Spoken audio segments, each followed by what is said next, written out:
골로새 2장 6절로부터 7절입니다.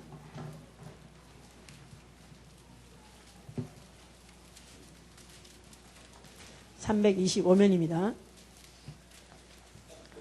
그러므로 너희가 그리스도 예수를 주로 받았으니 그 안에서 행하되 그 안에 뿌리를 박으며 세움을 입어 교훈을 받은 대로 믿음에 굳게 서서 감사함을 넘치게 하라. 자, 끝에 구절만 다시 한번 봅시다. 믿음에 굳게 서서 감사함을 넘치게 하라. 아멘. 하나님은 은혜의 하나님이시다. 하나님은 은혜의 하나님이시다. 하나님은 은혜의 하나님이시다. 하나님은 은혜의 하나님이시다. 시편 116편 5절, 베드로전서 5장 10절. 뭐 그 외에도 이루 헤아릴 수 없는 구절에 하나님이 은혜로우시다. 또 하나님이 은혜를 베푸사. 너무나 많습니다. 왜냐하면 그에게서 은혜가 나오고 또 그는 은혜 줄 자에게 은혜를 베푸시는 분이시기 때문에 출애굽기 33장 19절 말씀입니다. 은혜를 줄 자에게 은혜를 주시는 그런 분이시기 때문에 하나님은 은혜의 하나님이시다. 그러니까 우리 종교와 달리 갖고 있는 우리의 신앙은 바로 이 사실을 그대로 인정하고 그대로 받아들임으로 감사하는 거. 이게 우리 신앙이에요. 은혜를 베풀 자에게 베푸시는 분이기 때문에 만약에 인간이 천지신명이시여 은혜를 베풀어 주소서 또 우리에게 긍휼을 베푸소서 한들 내가 베풀겠느냐 그랬어요. 그러니까 종교는 구걸하고 애걸해서 어떤 초월신의 가호를 비는 것이지만 그러나 우리가 갖고 있는 신앙은 하나님이 은혜를 베풀 자에게 베푸신다는 그 사실을 알기 때문에 그대로 그가 베푸신 은혜대로 받아들이는 거 우리가 신앙입니다. 만약에 이런 신앙을 갖고 있다면 받은 그 은혜를 받는 순간부터 그가 우리에게 줬기 때문에 그 다음에 thanks 그분한테 감사만 thanksgiving 그가 주었기 때문에 받은 것대로 그 감사함으로 시작해서 감사함으로 마감하는 생활. 그러니까 성소에 그 문에 들어갈 때 시편 아까 읽었습니다. 감사함으로 그 문에 들어가면 그 궁정에 들어가서 감사함으로 그 힘을 송축할지어다. 그래서 들어갈 때부터 감사함으로 들어가고 마당에 들어가서도 감사하고 내전에 들어가서도 감사하고 그냥 구비구비 이르는 곳마다 감사하다가 드디어 어디까지 들어가냐면 그 지성소에 있는 시은자라는 은혜를 베푸는 바로 그 본인이 계신 바로 그곳에 이제 들어가는. 그래서 이제 감사로 시작해서 감사로 마감하는 생활. 자, 그 말은 그렇다고 해서 꼭 감사할 조건만 있고 또 그냥 가만히 있어도 저절로 아주 웃음이 나올 정도로 기쁜 일만 하냐면 거기에 감사를 뺏어갈 수 있는 그런 여러 가지 위기도 있고 어려움도 있지만 그러나 감사가 끝이지 않는다는 말은 기쁘든지 슬프든지 또 괴롭든지 또 즐겁든지 아니면 병이 낫든지 아니면 병이 들든지 또 아니면 가난하든지 부하든지 나아가서는 죽든지 살든지 그러니까 어떤 조건이 요변한다 할지라도 그러나 진짜 하나님이 주신 그 은혜를 받은 사람은 죽을 때까지 죽는 순간까지 감사함으로 마감해야 결국 우리는 그 은혜를 베푼 은혜를 베푼 이 앞에 가서 그를 볼 수 있는 것입니다. 우리가 왜 하늘에 가고 싶죠? 왜 천당에 가고 싶죠? 천당에 가고 싶어서 아멘 하세요. 거기는 뭐 생명수강이 흐르고 거기는 또 12달 또 계속해서 무슨 과목이 또 열리고 또 과실이 열리고 뭐 문이 진주문이고 길이 금길이고 뭐 이래서 가고 싶냐? 나는 그런 건 관심 없어요. 그렇지 않아도 좋아요. 그런 곳이 아니라도 좋아요. 나는 사막이라도 좋아요. 나에게 은혜를 주신 이만 볼 수 있다면 만약에 그 얼굴만 볼 수 있다면 어느 곳에라도 상관없죠. 그런데 더군다나 거기는 그렇게 아름답고 그렇게 부족함이 없이 그렇게 좋은 환경이라면 얼마나 가야 되겠습니까? 자, 그러니까 거기까지 갈 때까지 어떻게 가느냐면 감사로 시작해서 감사가 끊이지 아니하는 그런 생활. 바로 이게 우리 신앙생활이라고 그랬어요. 우리 기독교는 은혜라는 말이나 감사라는 말이라는 걸 아주 상투적인 용어일 정도로 아주 자주 많이 씁니다. 그래서 기독교에 대한 첫인상 은혜라는 인상, 또 아니면 감사라는 말 너무너무 우리가 자주 듣고 많이 들어요. 그런데 실제로 그렇게 말을 하지만 정말 그 감사란 단어 속에 내 안에 진짜 내 안에 마음에 정말 그 단어와 꽉 들어차야 글씨 안에 그 내 마음이 또 내 생각이 내 뜻이 모든 감정이 그 감사로 꽉 차서 감사했다는 단어에 담아낼 때는 사람들에게도 그것이 은혜가 됩니다. 그 사람에게도 느낌이 동감이 가요. 근데 마음에는 없어요. 옛날엔 그런지 모르지만 지금은 안 그래요. 그런데도 여전히 그냥 감사하죠. 아이 감사하죠. 이렇게 감사하죠. 이렇게 해도 벌써 이미 내용이 안 차 있으면 공허합니다. 공허해요. 참 듣는 사람이 민망하고 또 같이 대화하는 것조차도 벌써 거기에 진실이 없고 정직함이 없기 때문에 그것이 그렇게 충격을 주지 않습니다. 근데 말하는 거 둔하고 표현하는 방법도 어느래도 그 안에 진짜 꽉 차 있기만 하다면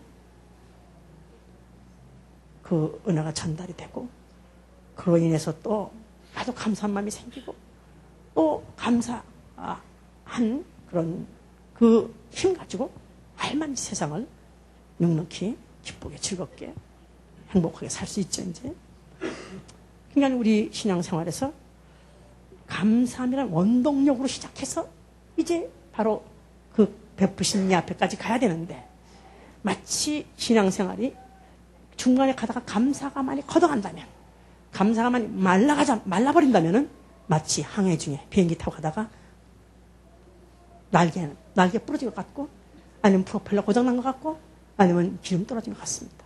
그러면 지금은 날라요. 지금 간 것 같아요. 그러나 이미 그건 추락한 것입니다. 벌써 내게서 진실한 감사가 안 나온다는 말은 벌써 이미 고장 난 것이고 이미 영적 생활은 벌써 이미 파탄에 접어들었다 하고 생각한다면 틀림없는 것입니다. 그 미국 사람들이 하는 말이 중에서 아주 어떤 인격을 어떤 사람을 가장 모독적인 말 할 때 저 사람은 상종 못할 사람이 할 때 어떻게 표현하냐면 He does not know how to appreciate. He does not know how to appreciate. 그는 감사를 할 줄 몰라. 그는 분명히 이때쯤은 감사하다고 말도 해야 되고 표현도 해야 하는데 그걸 안 하는 사람. 소위 말해서 한국말로 배신자다 그 말이죠. 배은망덕한 사람. 상종 안 합니다. 다신 보고 싶지 않습니다. 저는 요새 그 한국의 신문 볼 때마다 막 그냥 민망스럽고 막 분노까지 막 이렇게 치올라오는 그런 애들이 이들이 뭐냐면 요새 지금 미국이 이라크에 가서 전쟁하고 있어요. 그런데 한국에다가 아니 세계에다가 군인을 파병해달라고 요청을 했어요. 그런데 다른 나라들 뭐 러시아니 불란서니 미국이니 아니 핀란드니 무슨 영국이니 아니 영국은 아니고 무슨 독일이 다 지금 거절했습니다. 그런데 일본에도 했는데 일본도 보내겠다 이렇게 말을 했고 또 한국에도 또 보내달라 그랬어요. 근데 지금 한국에서 그 지금 요청을 받은 지가 좀 수개월이 넘습니다. 그런데 그에 대해서 지금 이렇다고 답을 안 주면서 자꾸 밀어가고 있는데 얼마 전에 마지막 이제 뭐 그 청와대에서 나온 답이 3,000명 규모의 의무병과 공병을 보내겠다 이렇게 이제 했다고 그래요. 그래서 이번에 런스펠드 국방장관이 가가지고 또 마지막 또 타협을 하러 갔는데 거기서도 또 문직문직거리면서 결국 그러면서 결국은 그 선에서 결국은 끝낸다고 그래요. 그러니까 미국에서는 절대로 우리가 강요하지는 않겠다. 왜냐하면 니네는 주권 국가인데 우리가 너희에게 우리가 꼭 막 강제로 안 하겠다. 그러나 we are very desperate. 우리는 굉장히 지금 난처하고 곤경에 처해 있다. 왜냐하면 미국은 저렇게 또 어나더 비엔남이 무슨 전쟁인가 할 정도로 지금 한번 들어가가지고 지금 매일매일 굉장히 전황은 불안하고 굉장히 이것으로 인해서 지금 국내에서는 국내대로 굉장히 지금 또 반전 무드 또 세계인 세계대로 또 제국주의 무슨 팽창이니 해가지고 명분없는 전쟁이 해가지고 사실은 내외적으로 지금 미국은 죽을 맛입니다. 죽을 맛. 그러면서 사람이 그냥 미국 사람이 몇 사람씩 막 죽어가죠. 그러니까 이런 전쟁이 꼭 명분 없는 전쟁이 아니다라는 것. 세계적인 어떤 호응을 얻고 있다는 어떤 명분을 얻기 위해서 한국 사람에게 파병을 해달라고 초청했죠. 그런데 이 한국에서 이거를 그렇게 미루고 결국은 3,000명 전투병이 아니라 전투하는 군인이 아니라 기껏 해봤대차 전투하지 않는 이런 공병이나 의무병을 보낸다 할 때 나는 이 뒷골이 막 이렇게 얼굴이 내 혼자서 너무너무 미안하고 너무너무 부끄러워요. 왜냐하면 나는 6.25 시대 때 나는 6.25 참상을 받고 6.25로 인해서 한국이 폐허가 된 걸 난 봤습니다. 만일 미국이 참전하지 않았더라면 한국은 부산이라는 그 조그만 그 경남의 그 조그만 지역을 빼놓고는 다 포위다 많이 함락당했기 때문에 그냥 밀어버리면 조그만 대신 다 밀어버렸으면 지금 우리 여기 앉아 있는 사람들은 다 아마의 그 종갓나 새끼들 다 노예같이 사는 그 비참하고 처참한 거를 우리가 살고 있었을 뻔했어요.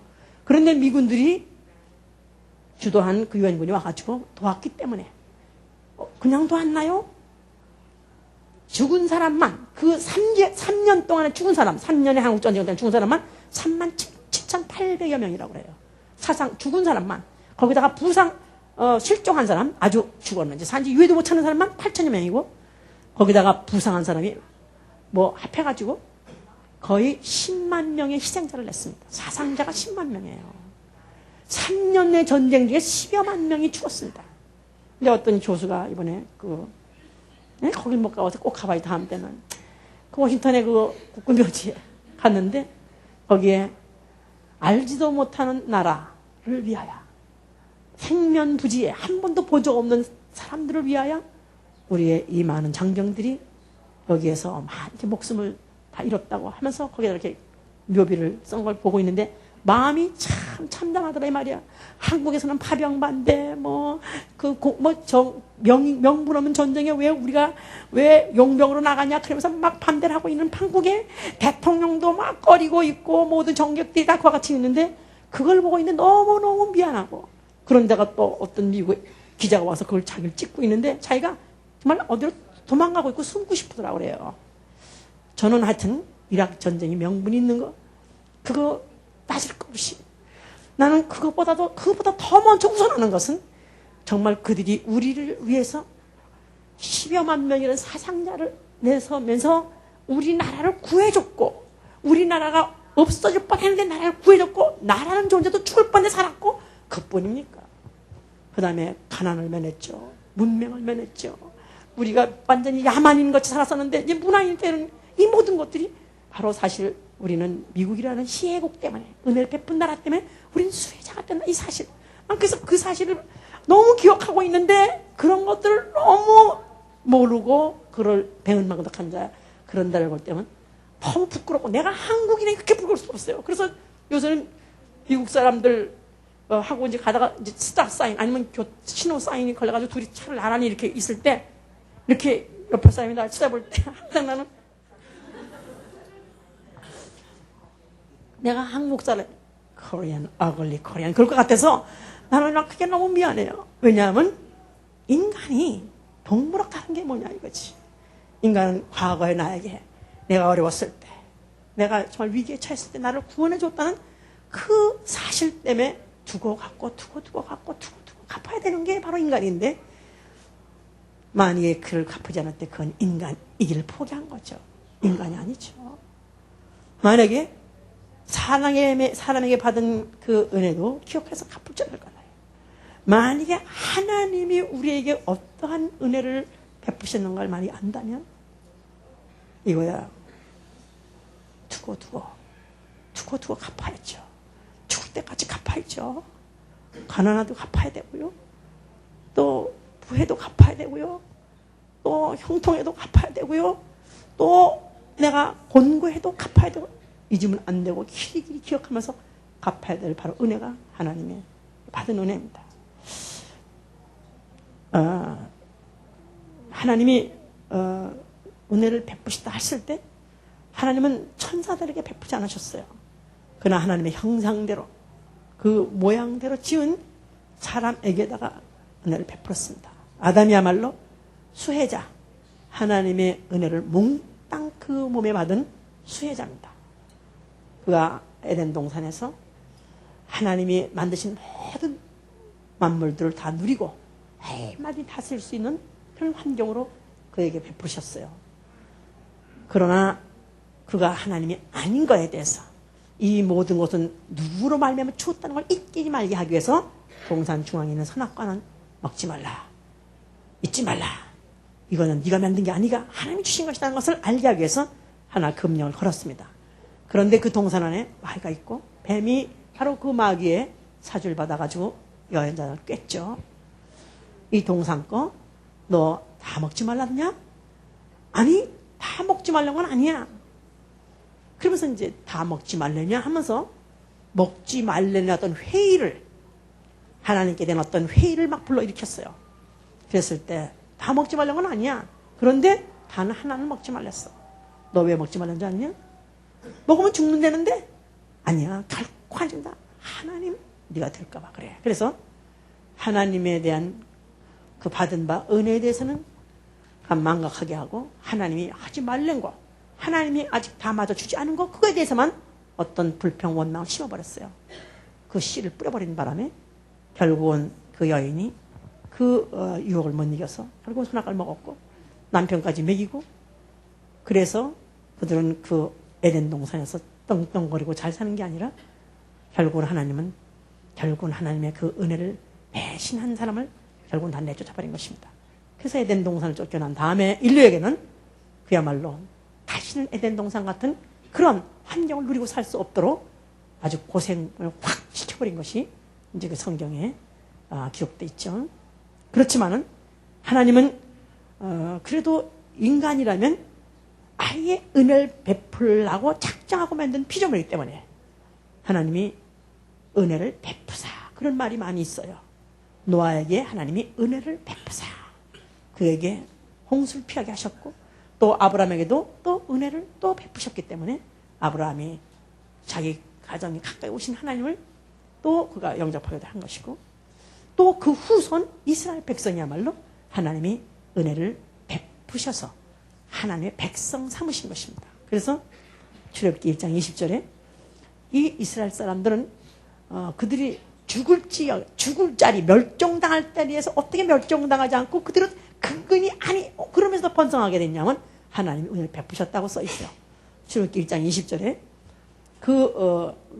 애굽에서 종살이 할 때 그들이 이제 자꾸 인구가 번창하니까 그 바로 측에서 저들을 갖다가 아들을 이제 나면 죽여버리라고 명령을 했어요.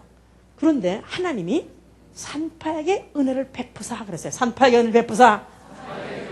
조사는 산파에게 빨리 가서 어느 집에서 낳는다는 증거만 있고 소리만 들려 양 소리만 나면 달려가서 그냥 당장 죽여라, 이렇게 콱 눌러서 애가 사산했는데 이런 식으로 죽이라고 그랬어요. 그런데 불구하고 그 산파들이 그 일을 하기를 꺼렸었어요. 그래가지고 괜히 못 들은 척하고 천천히 가고 뭐 이런 식으로 해가지고 결국은 애굽에 있는 그 이스라엘 사람들이 생산이 충돌하고 번성하고 충만해졌다고 그렇게 돼 있어요. 그뿐이 아니라 그들이 종살이를 시간 했는데 종살이란 건 무소유인데도 불구하고 그들에게 또 애굽을 떠날 때는 이제 그들에게 빈손으로 보내지 아니하도록 은혜를 베푸셨다고 출애굽기 3장 또 21절 또 12장 36절에 그렇게 돼 있어요. 그래서 그들이 애굽을 떠나는 그 6월절 그 날 밤을 지내고 애굽을 떠나려는데 그날 따라서 그 애굽 사람들이 이스라엘 사람 보니까 그냥 하나님같이 보여요. 자기네 동족들은 많이 죽었는데 애굽 사람들은 이스라엘 사람 하나 안 죽으니까 와 이건 정말 대단한 백성이네 하면서 쫄아가지고 그들이 걸고 있는 거 뭐 달고 있는 거 달라면 다 내놔서 사줬다 했는데 이것도 하나님이 애굽 사람에게 은혜를 베푸사, 애굽 사람이 은혜를 베푸사 그들의 물품을 넘겨주도록 그렇게 했다고 그렇게 성경 기록하고 있죠. 그 중에서 가장 그야말로 하나님 은혜 베푸신 사건은 애굽에서 모든 창자가 막것이 다 죽는데 이스라엘 사람만 죽지 않게 됐는데 어떻게 그랬냐면 6월절 밤이라고 하는 그 밤에 그 양들을 잡아가지고 그 양의 피를 문설주에 바르고 임방에 바른 그 가정은 양이 대신 죽고 그 이스라엘 사람은 한 사람도 죽지 않았습니다. 그래서 그들은 바로 사망이 지나가는 죽음에서부터 그들이 건진받는 바로 하나님의 은혜의 법칙에 따라서 그들은 살아가지고 이제 나오게 됐어요. 자, 그랬을 때 그들이 이제 막 창화하고 노래하면서 막 하나님을 찬송하는 내용이 뭐냐? 출애굽기 15장 36절 이렇게 돼 있어요. 하나님이 우리에게 은혜 베푸사 주의 성결한 처소로 들어가게 하시나이다. 그랬어요. 하나님께서 우리에게 은혜 베푸사 주의 성결한 처소로 들어가게 하시나이다. 그러니까 the holy rehabilitation. 그래서 habitation, holy habitation. 그래서 거룩한 처소로 들어가게 하시나이다. 물론 그들이 가는 것은 가나안 땅입니다. 그런데 그 가나안 땅에 그들이 돌아갈 때 그것이 우리가 볼 때 무슨 그렇게 거룩한 처소인가 이렇게 생각하지만 그러나 그들은 바로 하나님이 그들을 인도하시는데 결국은 바로 그들에게 그 땅을 그들에게 기업으로 줬다는 데 대해서 그들은 그것을 아주 감사하면서 감격하면서 그가 들어가게 된 것이죠, 이제. 자, 그래서 이들은 이와 같이 그 이스라엘 사람이라는 히브리 이스라엘 사람이라는 것이 민족이 생긴 다음부터 지나온 모든 순간순간, 지나온 모든 세월들 돌아보아도 그 어느 것 하나 주의 은혜 아닌 것 하나 없네. 이제 이래야 되는 거지, 이래야. 이러려고 성소를 지은 것이다, 그 말이야. 바로 성소는 바로 이 사실을 기억하게 하는 것이죠. 자, 성소에 뭐가 있기 때문에 기억하느냐 하면은 성소 안에 지성소가 있고 지성소 안에 은혜의 보좌 해서 시은좌. 출애굽기 25장 20절부터 22절에 속죄소라고 하기도 하고 시은좌라고 하는 그런 이런 좌가 있어요. 하나님이 앉으시는 그런 보좌다 이렇게 되어 있습니다. 자, 그렇기 때문에 바로 이 성소를 바라보는 사람들, 성소를 바라볼 때 그들의 마음이 어땠냐면 하나님이 우리를 은혜 베푸셔서 건져주셨지. 우리가 죽을 자리에서 우리를 건져주셨지. 우리가 포로된 그 신분에서 우리를 건져주셨지. 또 우리를 환난에서 구원하셨지. 그래서 시편 85편 1절이나 또 이사야 33장 2절이나 그들은 굽이굽이 그들이 하다못해 광야에 갔었을 때도 하나님이 우리를 또 굶어줄 뻔하고 또 데워줄 뻔했는데 또 거기서 우리를 또 살려주셨지. 우리를 먹여서 걸려주셨지. 이거를 계속 그들이 기억하게 하고 이 사실을 대대로 전하게 하고 하나님께서 만드신 그런 표적이 뭐냐면 바로 성소다. 그 말이죠, 이제. 자, 그래서 이제 눈으로 보는 것은 성소요. 시간으로서는 또 감사제라는 그런 이제 이런 그 절기를 주심으로 인해서 절기나 또 모든 성소는 바로 하나님이 자기 민족에게 특별히 은혜를 베푸셨다는 이 사실, 바로 오늘 나의 이 존재가 이렇게 있다는 이 사실 자체가 이것이 바로 하나님의 은혜라는 것을 그들이 기억하게 한 것입니다, 이제. 자, 그래서 이제 시편 138편도 내가 성전을 향해서 내가 감사하리니. 그러면서 그들의 그 감사하는 것은 이루 말할 수 없죠. 시편 136편에도 또 하나님의 인자하심을 위해서 감사하라. 그냥 결국 그들의 내용을, 그 감사의 내용을 요약해 본다면 우리를 죽음에서 건지신 이를 감사하라. 우리를 위기에서 건지신 이를 감사하라. 우리를 전쟁에서 또 우리를 또 구원해 주신 이를 감사하라. 거기다가 우리에게 그 땅을 우리의 기업으로 주시고 그것을 인도한 것을 감사하라. 그래서 사실은 구사일생 살아난 거 감사하고 첫째로는, 두 번째는 우리에게 거룩한 처소로 우리를 인도하신 것 감사. 이게 두 가지의 사실이거든. 자, 그래서 이제 이것들을 이제 감사하기 때문에 그들은 이제 그것을 성소에서 제사를 통해서 반복되는 그것을 매 해가면서 감사를 잊지 않았었어요. 솔로몬은 하다못해 그 감사절 1년에 3번씩 드렸다고 했어요. 수천 마리의 양을 죽이는 것을 그는 오히려 정해 주신 그 절기보다도 더 많이 드린 것은 자기가 생각할 때는 자기처럼 하나님께 은혜를 받은 사람이 없는 것 같아. 아무리 봐도 자기가 제일 많이 받은 것 같아. 그러니까 그는 아낌없이 같이 이제 막 드렸던 바로 것이 성전이다, 그 말이에요. 자, 이 성전에 하나님 아들과 자칭하시는 바로 예수라는 분이 나타났어요. 근데 그 성전을 이 성전 참 대단하죠. 참, 우리 이 성전이 있으면 우리는 건재하고 있습니다. 이 성전이 존재하고 있으면 우리 민족은 건재하고 있습니다. Thanks God. 그리고 있는 판국에 예수께서 뭐라고 그러셨어요? 예수 너무 얄며. 예수의 그 발언이라는 것은 정말 알지 못한다면 치명적으로 그 이스라엘 백성에게 정말 치명적일 정도로 그의 역사에 치명적으로 금을 긋는 그런 흠집을 내는 그런 발언입니다. 그러나 예수께서는 헐어버리라만 한 것이 아니라 헐면 내가 사흘 만에 다시 일으키라 그랬죠. 이제 자, 너희들은 바로 죽음에서 건진 걸 감사하냐? 너희는 위기에서 모면한 것을 감사하냐? 너희는 그 세상 임금들과 싸워서 전쟁에서 이긴 걸 감사하냐? 또 너희는 이 가나안 땅 들어봤댔자 맨날 전쟁했고 맨날 밀리고 많은 이런 데 온 거 이거 가지고 감사하냐? 내가 진정한 감사를 내게 알게 하리라. 또 나야말로 참으로 감사는 이것이다 하고 감사를 은혜를 받은 자로서 정말로 그 은혜를 아는 자로서 내가 완전하고 온전한 감사를 하리라. 내 스스로가 감사 제물이 되리라 하고 말씀하신 이 내용, 지금도 무슨 말인지 잘 못 알아듣겠지만 이제 앞으로 좀 더 들으시면 알아들으실 거예요. 이제 자, 그러면 이렇게 그가 어떻게 시사할 수 있었냐면, 자, 우리 요한복음 1장 14절 보세요. 요한복음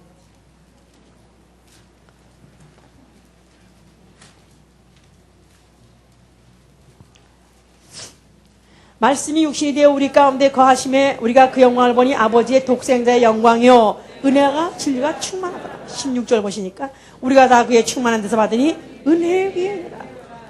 하나님이 세상을 이처럼 사랑하사 독생자를 보내주셨으니 이는 누구든지 저를 믿는 자마다 멸망치 않고 영생을 얻게 하려 하심이라.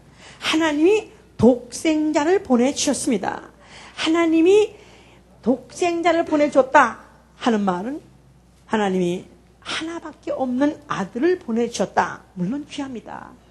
그런데 하나님이 아들 하나밖에 없는 그 아들을 준 게 아니에요. 하나님이 육신으로 오신 거예요. 왜냐하면 뭐 1장 1절에 대초의 말씀이 계시니라. 이 말씀이 하나님과 함께 계신 이 말씀은 곧 하나님이라 그랬거든요.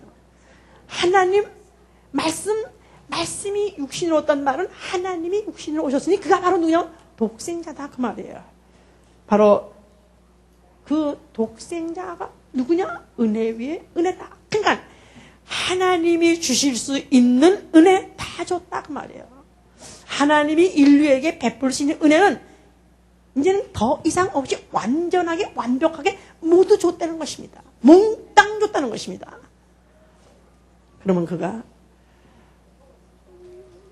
무엇을 줄 수 있기 때문에 그가 하나님이 베푸신 은혜를 그가 다 대표할 수 있고 다 줄 수 있느냐. 물론 예수 그리스도 공생의 3년 동안에 많은 사람이 그에게 은혜를 받았어요. 수혜를 받았다 이 말. 수혜를 입었다고 말이에요. 은혜를 입었다고 말이에요. 병들어서 너무나 여러 병진 자들, 다 불치병자들 예수 옆에 가지고 다 고침 받았습니다. 알아서 시은혜 받았죠. 또 광풍이 나가지고 다 빠져 죽을 뻔했는데 익사당할 뻔했는데 또 그들을 또 건져 주셨습니다. 말할 것 없이 또 은혜 받았죠. 또 심지어는 물고기 못 잡아가지고 허탈해 있을 때 물고기 채워주시고 배 가득 채워줌으로 인해서 그들의 또 가난을 면하게 해주셨으니까 또 그것도 은혜 받았죠. 어떤 사람은 외아들이 죽었어요. 그래서 절망 가운데서 통곡했을 때 바로 그 아들, 나인성에 있는 아들을 살려주셨죠. 말도 못해 은혜 받았죠. 그뿐입니까? 이미 죽어서 나흘 돼서 썩어서 이미 절망 더 이상 희망이 한 가닥도 없을 때 그를 걸어서 나오라 살려주심으로 인해서 또 은혜 받았죠. 사실은 그래서 그 예수님 당시에 그 수십만 명이 따라다니는 사람들이었고 예수 그리스도의 혜택을 받은 사람이 받지 않은 사람이 거의 없을 정도입니다. 그런데 예수께서 그가 그 일을 행하러 온 것이야. 그렇기 때문에 사실은 그것 때문에 예수를 왕으로 삼고자 했고 또 왕으로 추대까지 하자고 했습니다만 예수께서는 왕되기를 거절했던 것은 나는 왕으로 와서 내가 너의 육체를 아니면 내 가정을 아니면 내 마음을 내가 살려주고 위로해주고 올라온 것이 아니고 나는 아예 내 목숨을 주러 왔다 한 것입니다. 마태복음 20장 28절에 인자가 온 것은 나는 섬김을 받으러 온 것이 아니라 내 목숨을 주어서 사람들을 섬기러 왔다. 내 목숨을 배송물로 주어서 내가 너를 섬기러 왔다. 그렇게 말하셨어요. 그러니까 예수 그리스도가 그가 하나님이 육체로 오실 때 독생자로 오셨다 이 말이에요. 독생자로. 그럴 때 그분은 아예 자기 목숨을 주려왔다고 그렇게 말씀하셨습니다. 그러나 무지몽매한 자들은 목숨 필요 없어요. 물고기나 더 주시고 목숨 필요 없고 또 무슨 땅이나 더 주시고 목숨 필요 없어요. 금이나 은이나 더 달라고 그들은 오히려 그를 위정잘맨들이 원했었어요. 그러나 예수는 그걸 거절하시고 결국은 실망한 그들에 의해서 팔리게 된 것이고 결국은 잡혀 죽게 된 것입니다. 그가 죽으시는 자리에서 그를 배신하고 떠난 모든 그의 제자들이나 그의 혜택을 받은 수십만의 그 인구들이 그를 갖다가 한 사람도 살려달라고 구명한 자도 없고 또 그 대신 내가 죽겠다 나선 한 사람도 없으나 그러나 그는 죽으시면서 그는 한 말도 원망하고 불평하지 않았었어요. 나 같으면 너무 싫다 그랬을 텐데 나도 그런 말이 나와요. 그러면 안 되는데 이제 목회하다 보면은 은혜 한참 받을 때는 목사님 우리 애인 올드미스 너무 이뻐 그래가지고 목사님 최고야 이뻐 너무 이뻐 하다가 어느 순간에 시험이 들어버리면 갑자기 이럴 수가 없이 아니 그럴 수가 없이 뒤집어 엎은 정도가 아니라 뒤통수를 갈기죠. 그럴 때 사실 내가 하는 말은 나 너무 싫다 너무 싫다 참 사람들이 너무 싫다 너무너무 싫고 참 목회가 싫고 정말 이 세상이 싫어요. 그런데 예수 그리스도께서는 그렇게 많은 사람들에게 각각의 은혜를 베풀어 주셨고 그뿐이 아니라 그 제자들을 그 3년 동안에 그들과 함께 얼마나 정도 들고 얼마나 사랑도 하고 그렇게 쏟았건만 그들과 하나도 예수 그리스도 비호한 자도 없고 그랬을 때 얼마나 예수 실망하고 허망하고 또 얼마나 그가 좀 원망스럽겠어요. 그럼에도 불구하고 그가 죽으실 때 그는 다 이뤘다. 다 이뤘다는 말은 대만족하다 그 말이죠. 그는 하나도 유감이 없다 그 말이에요. 다 이루셨다는 것입니다. 그러면 그가 무엇을 다 이뤘느냐? 아버지요. 과연 아버지는 과연 은혜의 아버지십니다. 과연 아버지는 은혜이십니다. 왜냐하면 그 은혜를 아버지가 어떤 은혜를 베푼 것은 예수 같이 아는 사람은 없습니다. 왜냐하면 예수는 그가 아버지 속에서 나왔기 때문에 그가 아버지 속에 있던 바로 하나님이 있었어요. 그런데 그 독생자가 와서 어떠한 고난을 받고 어떤 고통 중에 어떤 억울함 중에 어떤 부끄러움 중에서 그렇게 처참하게 죽을지언정 아버지께서 끝까지 그를 독생자를 주신 그 은혜를 취소하지 않고 그를 숨이 끝날 때까지 기다리시는 순간에 과연 아버지는 은혜십니다. 어떻게 내가 이렇게 죽는 이 마지막 순간까지도 끝까지 은혜가 되게 하려고 참으시고 기다리시는지요. 과연 아버지는 은혜십니다. 그러면서 그가 또 한 가지 한 말씀은 아버지여 내 영혼을 받아주시옵소서 그랬어요. 세상이 나를 축출하고 세상의 음부가 나를 뱉어낼 때 내 영혼 받아주신 아버지 감사합니다. 내 영혼이 거룩한 처소로 나를 인도해 주신 아버지 감사합니다. 그래서 그는 아버지 앞에 진짜 감사를 하셨어요. 진정으로 감사를 했습니다. 감사를 아는 자, 은혜를 아는 자가 진짜 감사하는 거예요. 진짜 고기도 고기 맛을 아는 자가 고기를 먹고 고기를 떠먹는 것 같이 진짜 그 은혜가 어떠한 것 아는 자가 진짜 감사하는 것입니다. 그 영혼을 받아주실 그것은 어떠한 것인지 알아요. 바로 그 거룩한 저사가 어떤 것인지 알아요. 아버지께서 그것을 예배하고 계신 것이 너무나 감사해서 아버지여 내 영혼 받아주시옵소서. 내 영혼 받아주시니 너무나 감사합니다. 예수께서 그 다뤘다는 그 말 한마디에 아버지가 태초 영원전부터 인류에게 인간의 형상에게다가 은혜를 베푸셔 왔다는 것을 하나도 빠짐없이 유감없이 다 베푸셨습니다. 그러는 가운데 배은망덕한 자, 배신한 자, 마귀는 정죄를 받아버린 것이죠. 은혜를 망각해버리고 자기가 피조물로서 하나님의 그 영광을 섬길 수 있는 엄청난 직분을 받고도 그가 감사치 않냐고 그가 그 반역했던 배신자, 배은망덕한 자 갖다가 정죄해버린 것이고, 그리고 그 피와 물을 쏟으셔서 인류를 사셨습니다. 인간이라면 죄인이든지 아니면 의로운 자든지 불의한 자든지 의로운 자든지 아니면 악인이면 선자든지 상관없이 인간이라고 생긴 것은 다 그 피를 값을 주고 다 사셨다고 마태복음 13장 이후에 있습니다. 천국은 마치 그물을 던져서 고기를 다 그물에 잡는 것 같다. 그래서 예수의 그 죽으심으로 전 인류는 그의 은혜를 받지 않은 사람이 없도록 다 베풀어 주신 것입니다. 그리고 그는 죽으셨어요. 하나님 아버지께서 사흘 만에 그를 부활시키셔서 그를 하늘 보좌에 앉히셨습니다. 그 보좌는 은혜의 보좌라. 은혜의 보좌. 그는 은혜가 뭔지 아는 분.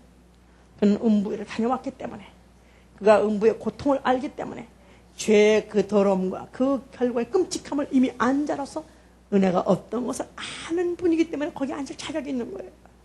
그리고 난 다음에 또 그는 은혜를 베푸시려고 보호자를 배설하시고 거기에 앉아 계신 것입니다.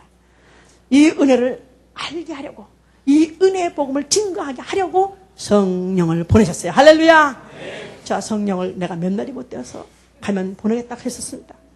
그런데 만약에 성령을 보내실다 하셨는데 만약에 1년이 돼도 안 오고 2년이 돼도 안 오고 10년이 돼도 안 왔다면 과연 그 제자들이 견딜 수 있는 사람이 있었을 건가? 그 제자들이 과연 그 복음을 전할 수 있는 사람이 있었을까? 아마 없었을 거예요. 은혜를 베푸사 인간의 약함을 아시고 인간의 한계를 아시고 열흘 만에 조급증 난 것 같이 빨리 긴급해서 보내주셨어요. 이것도 은혜죠. 제자들이 바로 그 은혜를 받았습니다. 그들이 모여있는 바로 무리 교회가 받았다 이 말이에요. 교회. 해보세요. 교회. 자, 그러니까 이 교회에 바로 교회에 하나님이 은혜를 베푸셨어요. 뜨거운 김이 나와. 은혜를 지금 베푸셨다 하셨을 때 교회는 어떤 곳이 되어야 되냐면 감사가 넘치는 교회예요. 알았습니까? 감사가 넘치는 거.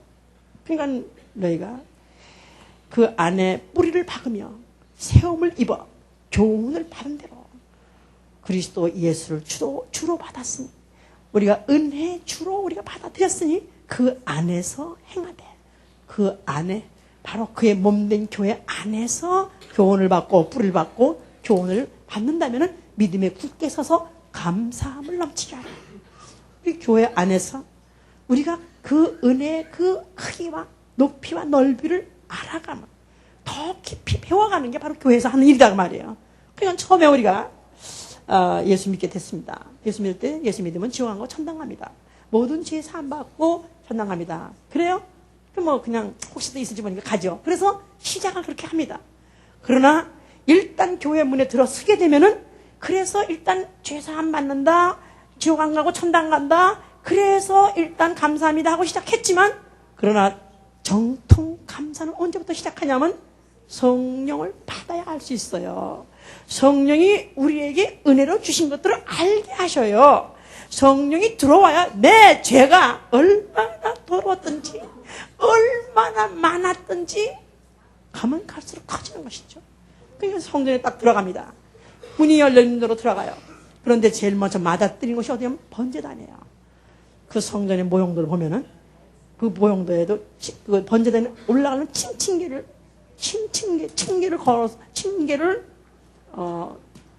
걸어서 올라가게끔 되어 있고 굉장히 높습니다. 그러니까 딱 들어가자마자 태산같이 뭐가 가려 있어요. 그러면 이게 뭔가 하면 내 죄가 타는 곳이다 그 말이에요. 내 죄가 씻어지는 곳이다 그 말이에요. 내 죄가 타버리고 제거되는, 그러니까 그 해마다 수많은 짐승들이 죽어야 되고 수많은 피를 흘려야 되는 그 많은 죄, 그리고도 끊어지지 않고 끝이지 않는 그 엄청난 세상 같은 것이 바로 알고 보니까 나의 죄, 바로 내 죄. 근데 바로 예수 이 교회는 아예 처음에 들어올 때 물론 감사는 시작하지만 교회 생활이 가면 갈수록 더 깊어지면 깊어질수록 열린이 더하면 더할수록 감사가 더해야 되는 것이죠. 왜 아멘 소리도 안 합니까? 그럼 성도는 누구냐? 쉽게 말해서 아주 간단히 말해서 성도는 뭐느냐? 하나님 믿는 사람. 아니요. 은혜 받은 사람이에요. 나는 은혜 받은 사람이에요. 나는 나를 소개한다니 누구한테라든지 나는 예수 그리스도로 말미암아 하나님 아버지의 은혜를 받은 사람입니다.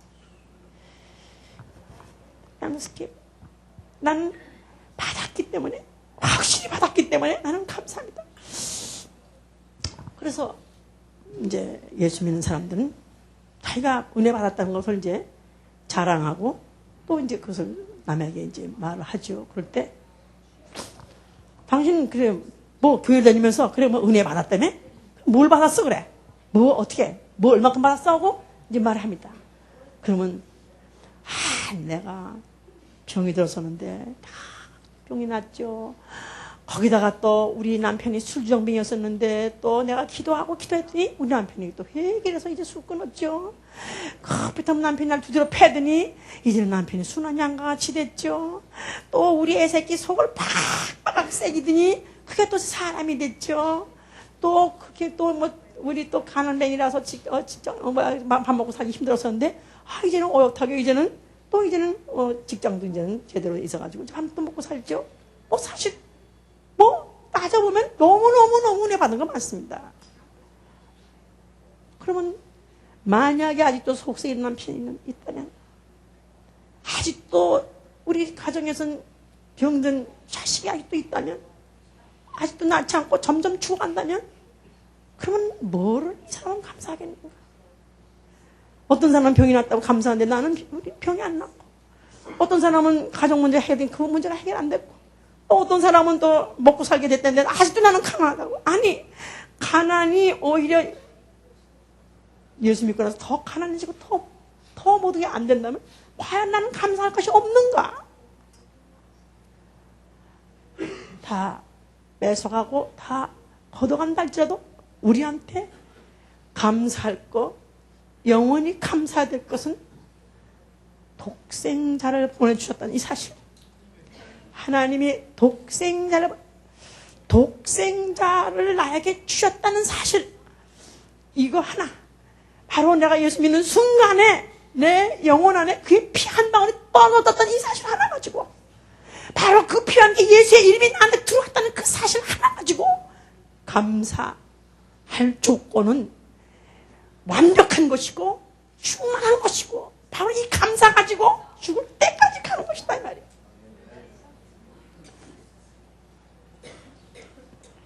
그러면 이 독생자가 왜 이렇게 감사하냐? 아니 하나님 아들 보내준 게 뭐 이렇게 감사하냐? 누가 감사하겠습니까? 바리새인들이나 율법사들은 그들은 감사하지 않아요. 그러나 죄인은 감사합니다. 창녀들이나 세리들은 그들은 죄가 있는 것을 너무너무 자신 잘 알기 때문에 그들은 예수 그리스도 하나님의 아들 독생자가 하나님의 은혜로 베풀었다는 데 대해서 이미 율법의 의를 포기한 사람들, 이미 율법은 자기네들 글렀다고 절망했던 사람들이 예수 그리스도 독생자가 아버지의 은혜로 오셨다는 이 사실을 가지고 그거 가지고 감사하는 거죠. 죄가 많은 곳에 은혜가 많다고. 그러니까 바로 우리가 그리스도인들이 시작부터 또 끝날까지 예수 믿자마자 숨 걷는 마지막 순간까지 오로지 완벽하게 단 한 가지 감사할 조건은 독생자 예수를 보내줬다는 사실. 이 아들을 보내시기로 이미 창세 이전부터 결정하셨다는 하나님의 그 은혜, 이 사실에 너무 감사한 거죠. 너무 고마워요. 독생자 예수. 이것은 죄로 인해서 자기 자신이 절망을 느끼고 죄로 인해서 자기를 찢어버리고 싶은 충동을 느끼지 않은 사람은 모릅니다. 죄인이라 하면 바로 나를 지칭하는 것이지 이 세상에서 누구 말할 것 없이 바로 나라는 것이 나는 출생이 전부터 내 어미 뱃속에서부터 나는 잘못된 자. 그러니까 나와서 당연히 그렇게 사는 것이고 그렇게 살아온 것이고 그 결과는 결국 지옥밖에 없었는데 바로 나 같은 죄 바로 책에 써있기 때문이 아니라 정말 나 같은 죄. 지나온 모든 순간순간을 돌이켜보면 다 죄였어. 나 나름대로 양심껏 살고 나 나름대로 사람같이 살려고 노력했지만 내가 성령을 받고 난 다음에 성경 알고 난 다음에 예수가 누군지 알고 난 다음에 나는 너무너무 모든 한순간 한순간이 다 잘못됐던 나는 죄인이었다는 것이 정말 예수 그리스도의 몸에 못을 찔른 그 상처가 영원히 아물지 않은 상처로 남아있는 것 같이 그의 모든 말씀이 내 심령을 쪼개고 찌르고 내 몸에다가 얹힌 죄의 이 흔적이 내 영혼에 있다는 것을 내가 자각하고 난 다음에는 너무나 독생자 말만 들어도 감사한 거죠. 독생자 소리만 딱 들으면 벌써 그냥 내 심정을 찢는 것 같고 내 마음을 찢는 것 같을 정도로. 자, 그러니까 이런 사람은 은혜의 복음을 증거하려면 있어서 내 목숨을 조금 더 귀한 것으로 생각했다. 바울의 고백이에요. 앞으로 환난과 결박이 나를 각성해서 기다리고 있는다 할지라도 내가 주께 받은 사명 은혜의 복음을 증거함에 있어서는 내 목숨을 좀 더 귀한 것으로 생각했다. 은혜의 복음을 받은 것 자체로서 자기 일생은 아무 가치가 없는 거예요. 이제는 끝난 거예요. 살 만큼 다 산 거예요. 이거 나는 받으려고 나는 태어난 사람이고 나는 이 은혜를 받으려고 태어난 사람이고 내가 받았으면 나는 오늘 죽을 여한이 없는 거예요. 그러나 만약에 내게 여생이 있다면 나는 이 복음을 증거하려 나는 달려가리라. 바울은 제대로 은혜를 받은 사람이 됐지. 자, 우리 은혜 받은 사람. 은혜 받은 사람은 하나님께 받은 바에 대해서 감사하고 또 항상 그걸 증거하고 이제 자랑하고 싶어 해요. 자, 그러니까 우리 예수 믿는 사람들이 이제 하나님 은혜 감사하다 그렇게 말합니다. 그런데 사실은 우리가 세 시제로 나눠서 과거에 또 현재, 미래 이렇게 나눠서 우리가 이제 감사를 생각하고 증거를 생각한다면 나는 과거에 나는 하나님의 나는 사랑을 받은 사람, 나는 은혜를 너무너무 받았습니다 하고 자랑한 사람은 내가 죄가 많은 걸 자랑하는 사람이죠. 그러니까 우리 무슨 이렇게 간증을 할 때 보면 내가 얼마나 죄 많다는 걸 폭로하잖아요. 그래서 그만 좀 했으면 정도로 저러다 시집 못 가면 어떡하나. 실제로 저한테 간증문 써보려면 내가 막 지는 것도 있어요. 이러다 시집 못 가면 어떡해. 잠깐 어떻게 막 지어. 그만해 살살해 내가 하면서. 근데도 왜 그렇게 솔직하게 얘기하냐면 내가 이런 나는 걸레 같은 인간이었는데 나는 이렇게 은혜 받았다고 자랑하고 싶으니까 죄가 많은 곳에 은혜가 받았으니까 내가 그 나를 치부를 드러내므로 그분의 은혜가 더 드러날까 해서 그렇게 자랑하고 싶은 거죠. 자, 우리가 다 거의 우리 중에서 다 그런 시기는 아마 그런 또 경험들이 있을 것입니다. 그러면 과거는 내 죄의 많음에 대해서 또 내가 병난 거에 대해서 여러 가지 기도 응답 받은 거 다 그거 감사해요. 그러면 오늘날에도 나는 지금 똑같이 감사하다 할 때 그 감사에 정말 그 안에 꽉 차 있는 내 안에 진실이 있는가? 과거에는 내가 감사했는데 오늘날에 내가 말해 이 감사에 대해서 내가 만약에 뭔가가 지금 희석이 돼 있고 뭔가가 지금 점점 분량이 점점 좁아든다는 것은 옛날에는 기도응답도 받았고 옛날에는 뭔가 잘 된 것 같은데 그러다 보니까 지금 정신없이 은혜 받아가지고 기뻐가지고 교회 생활 한답시고 또 무슨 또 교회에서 또 무슨 하려는 모든 또 행사 다 따라야 된다 하다 보니까 어느덧 하다 보니까 내가 직장도 못 돌아보고 가정도 못 돌아보니까 애는 애대로 또 형편없이 해둔 애들 내 패전 가지고 애들도 막 살죠. 애들도 공부도 못하죠. 거기다가 또 대학교도 못 간다 그러죠. 거기다가 또 사업도 안 되죠.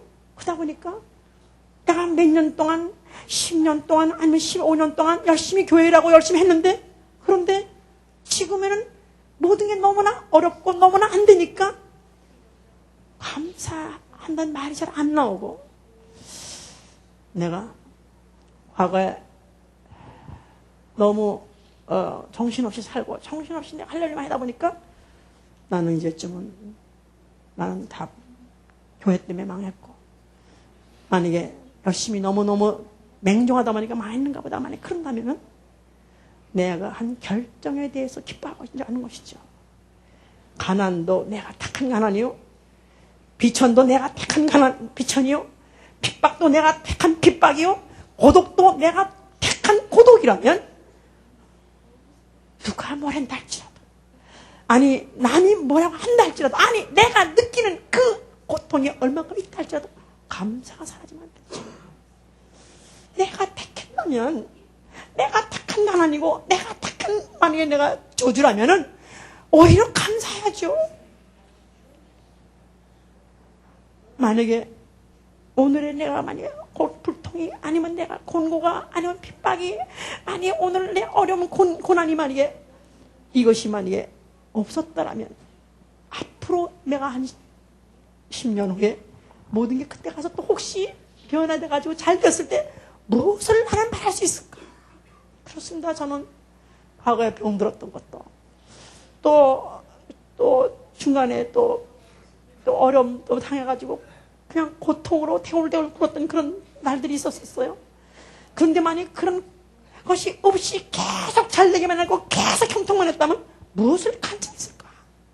그런데 지금 돌아보니까 그 어려웠던, 가다가 막 꽉 막힌 것 같고 병목같이 꽉 막힌 것 같고 가다가 완전히 장벽을 느껴갔던 그런 위기가 나한테 없었더라면 오늘날 내가 무슨 감사라고 무슨 간증할 거 있었을까 생각하면 그것들이 다 감사한 거예요. 이제 생각하니까 그때 내가 병들어 있었던 거 감사하고, 단 한순간에 병이 나지 않았던 것도 감사하고, 며칠 밤을 대굴대굴 굴렀던 것도 감사하고, 결국은 지나가 보니까 그것도 나에게 후에 그걸 또 감사를, 더 큰 감사를 주시려고 또 이렇게 하시는 걸 생각하면 감사하지 않은 게 없어.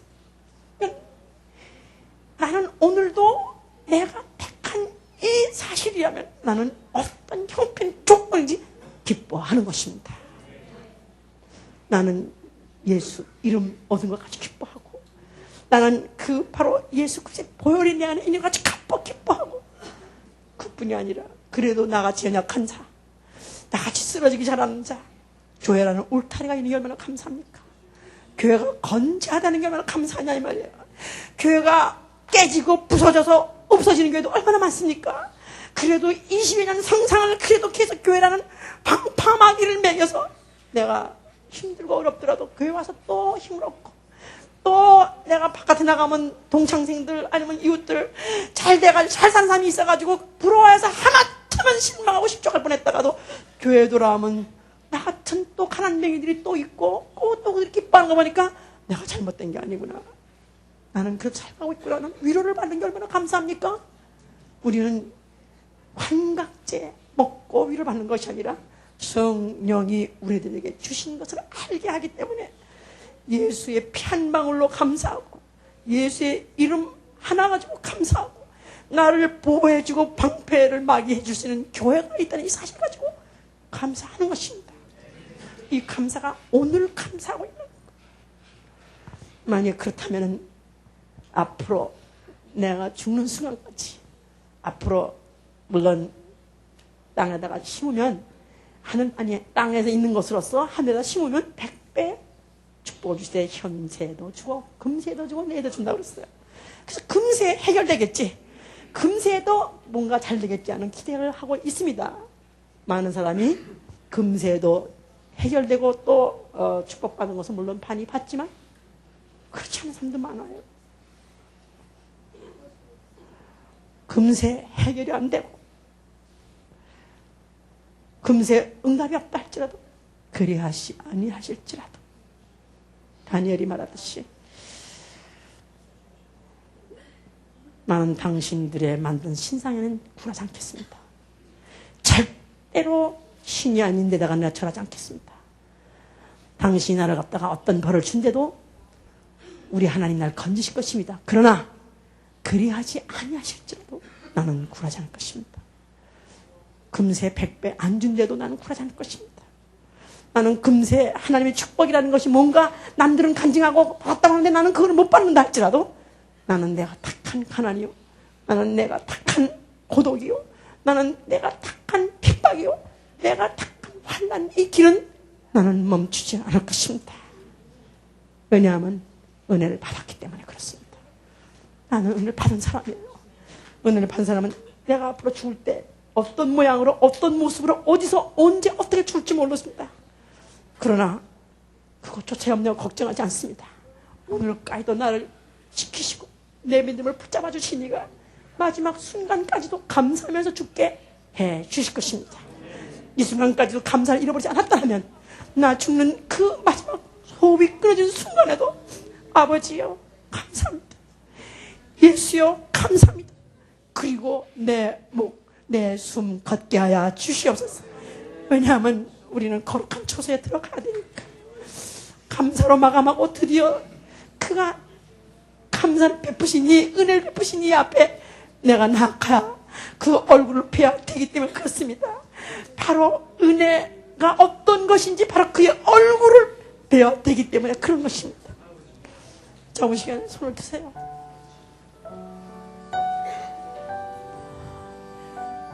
나는 빈손으로 왔어요. 또 빈손으로 갈 것입니다. 그러나 나는 허공에다 내 편손을 지금 들었습니다. 이 손에 잡은 건 아무것도 없는 것 같지만 아니요, 내 영혼에 있어요. 내 영혼에 있어요. 내 영혼에 예수의 피 한 방울이 있어요. 내 안에 예수의 이름이 있어요. 이걸 성령이 증거해 주시고 있습니다. 나는 절대로 취소하지 않을 것입니다. 나는 내 감사를 취소하지 않을 것입니다. 예수여!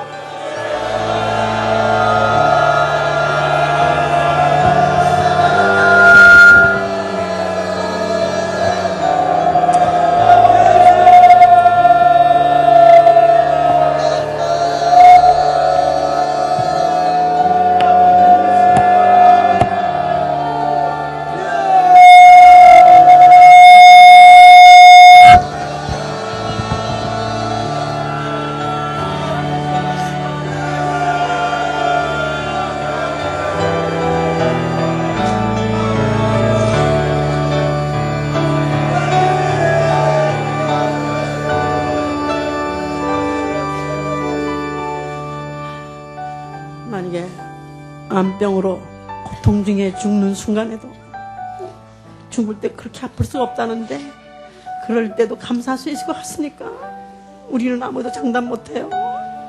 평상시에 가난해도 굶어도 불통해도 저주 중에서도 감사를 해 버릇해야 그날의 은혜 베푸사 나로 하여금 감사하게 할 것입니다. 주여, 나 내 마지막 숨 끊는 그 순간까지 주여, 나 정말 감사하게 원하오니 모든 순간에 도와주시옵소서. 이제부터 내 입에서 불평이라든가 원망이라든가 회의란 말이 없게 하여 주시옵소서. 기도합니다. 도와주시옵소서.